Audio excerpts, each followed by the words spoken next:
Yo, what up, street talk, street god, street vlogs? Or come in the house. All right. Prius is the one. Primered out the badges. Did some fun work.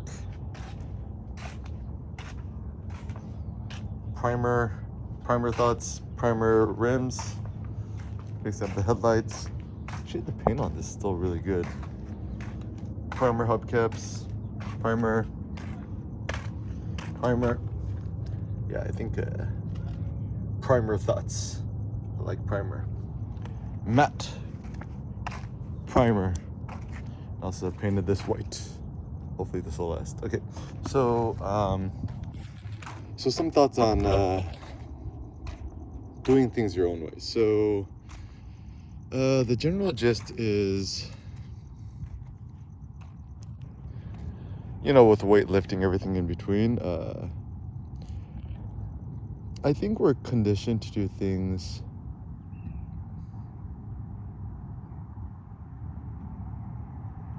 which aren't our own way, which is according to the way of other people. Now, I think the reason why this is kind of a poor life trajectory is that it's just like a little bit sad when so for example, I'll give you some thoughts. So memes, cultural memes, means to say that like the only reason people do certain things is because everyone else is doing it, rather than thinking critically for themselves. So I think thinking for yourself is the future. Also gotta do the thigh dance. And I don't know, I think the best way to achieve more in life, do more in life, whatever, is to kind of more like think for yourself and think by yourself. And so the reason why I think this is so critical is that, like, I think the modern day entrepreneurs, the people who really win or quote unquote succeed in modern day times, is people who have the guts and the courage to do things differently, be things differently, or attempt things differently. So for example, like the genius of like Elon Musk, it's funny because like I think I'm like moving forward in life, people ask me why I'm so weird. It's like I have Asperger's or I'm autistic, because I think a lot of times now is like people talking about being on the spectrum, whatevs, and also best way to chill out the neighborhoods, put up these little signs so they don't kill you. Okay, so I think the general thought and the gist is so I think the reason why Elon Musk or whatever gets away with it is I'm Asperger's or autistic or whatever. Essentially it's like, I mean, there are certainly cases of extreme autism or extreme Asperger's, which is like super obvious, where often you see morphological differences in people, right? But I think ultimately everyone's a little bit on the spectrum to some extent,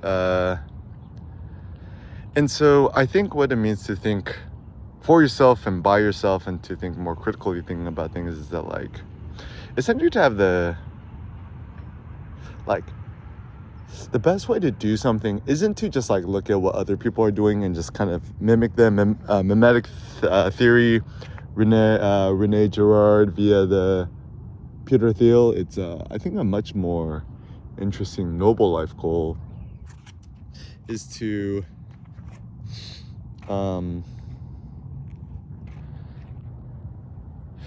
kind of critically think and assess, like, what is it that we do, why is it that we do the things we do, and then do we care to do the things that we do or not.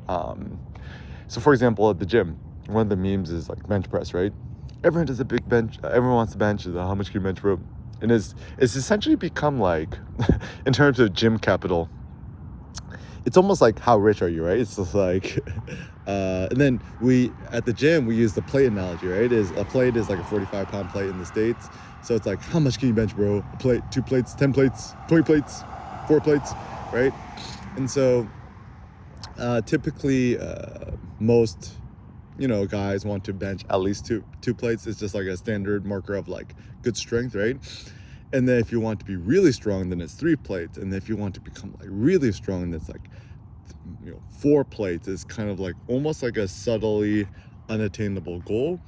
But like even something that I quickly discovered is that you could easily bench 3, 4, 5. I even done 6 plates by just doing it off the floor and doing it off the power rack, and kind of doing more of like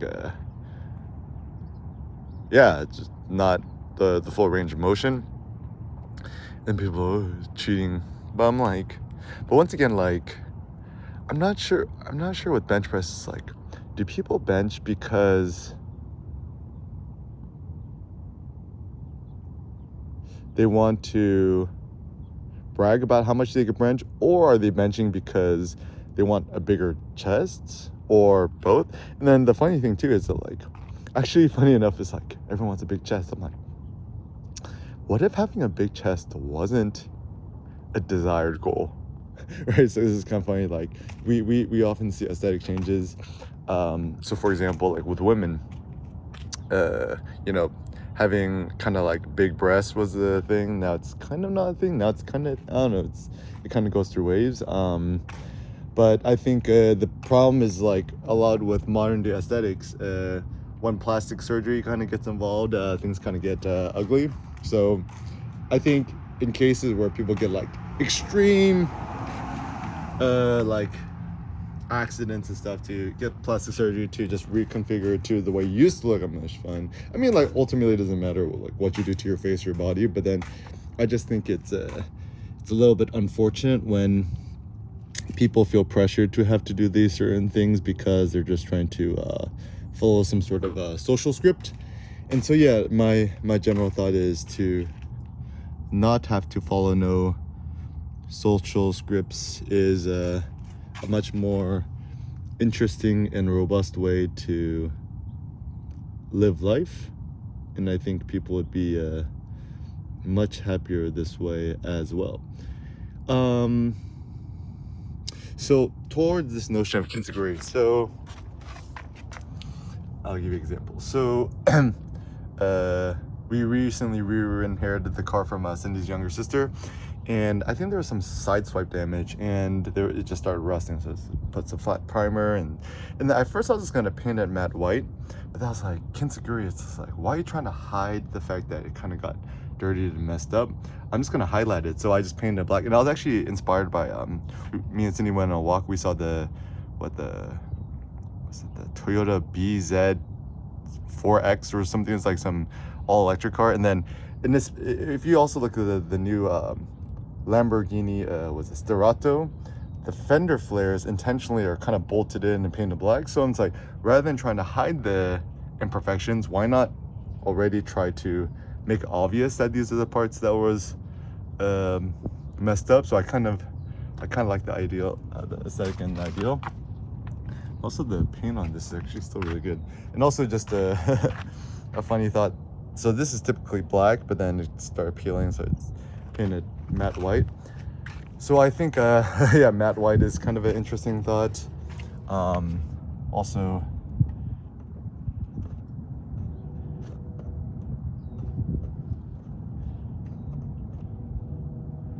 like, logos have always kind of driven me insane, but then I don't have any, what's that called, Gugon yet, so I haven't been able to Gugon that, but I'll figure that out. Got some black plates coming that thing soon. Also, like, the standard Toyota emblem, the hybrid one, the blue, it actually looks pretty okay. I'm just gonna stick with it. And also, yeah, right now the kind of has this kind of pearl sparkly paint. Actually pretty nice. It got recently repainted, so. And then shout out to my friend Justice, who did the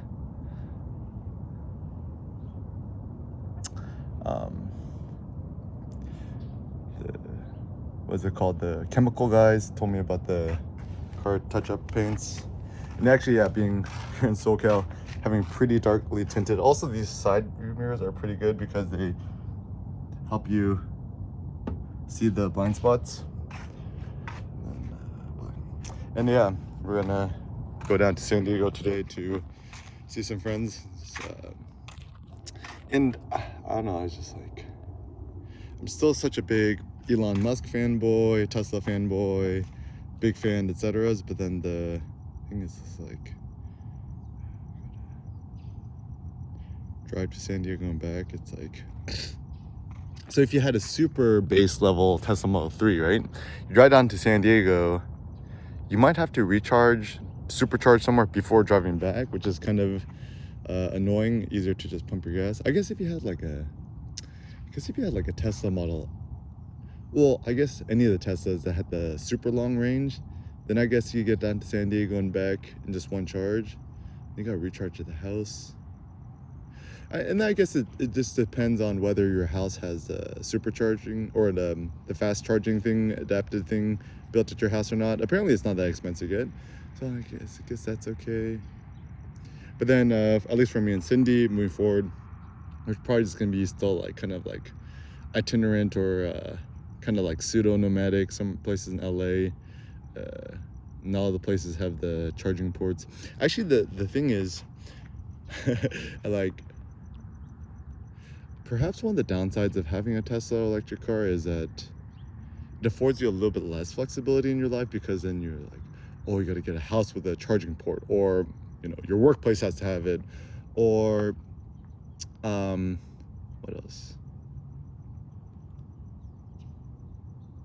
So like it accesses out opportunities to live in certain apartments that don't have access to superchargers, or like you have to live somewhere that's close to a supercharger, where at least with gas, even though it's not sexy, it just affords you a little bit more flexibility in life. Yeah, so I think moving forward in life, a life of maximal flexibility, just think about what's best for you. Don't always be looking around your shoulders, seeing what everyone else is doing, and just ignore other people.